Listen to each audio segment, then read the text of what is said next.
Hello friends, माझ्या YouTube चॅनलवर तुमचं मनपूर्वक स्वागत आहे। आज आपण TYBA PSY 308 घटक क्रमांक 3 प्रदत्ताचे विश्लेषण व सांख्यिकीचा वापर या लेसनचे शब्दार्थ बघणार आहोत। त्याआधी जर तुम्ही माझ्या चॅनलवर नवीन असणार तर चॅनलला सबस्क्राईब करा। सबस्क्राईब करणे अगदी फ्री आहे। तुम्ही सबस्क्राईब केल्याने मला आणखी व्हिडिओ बनवायला प्रोत्साहन मिळेल आणि व्हिडिओ जर आवडला तर व्हिडिओला लाईक करा। तर आपण शब्दार्थ बघूया। सांख्यिकीचे अर्थ। सांख्यिकीचा अर्थ। सांख्यिकी म्हणजे संख्या किंवा अंकांच्या आधारे माहिती गोळा करणे व तिचे संकलन करून वर्गीकरण करणे। 2. प्रदत्त, दिलेले किंवा प्राप्त केलेले। प्राप्तांक।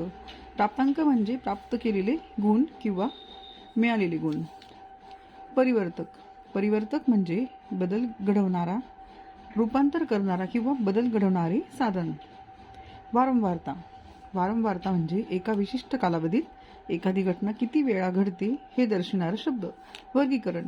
वर्गीकरण म्हणजे वस्तू, प्राणी किंवा कल्पना यासारख्या गोष्टींना त्यांच्या समान वैशिष्ट्यांवर आधारित गटामध्ये विभागणे।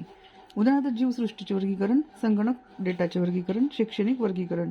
वर्गीकरण उपयोग। वर्गीकरणामुळे गोष्टी सोप्या होतात, शोधणे सोपे होते आणि माहिती व्यवस्थित करता येते।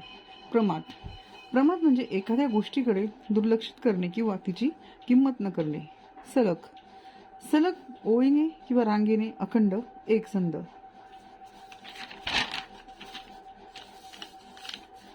चिंतामापन चाचणी म्हणजे चिंता लक्षणाची वारंवारता आणि तीव्रता मोजण्यासाठी।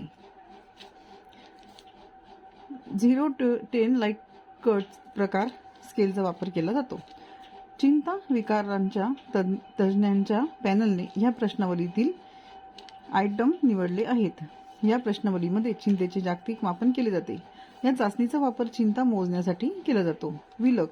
विलग म्हणजे प्राप्तांकामध्ये सलगता नसते। यात प्रत्येक प्राप्तांक हा स्वतंत्रपणे घेतला जातो, शिवाय त्याचे मूल्य हे नेहमी पूर्णांकातच असते।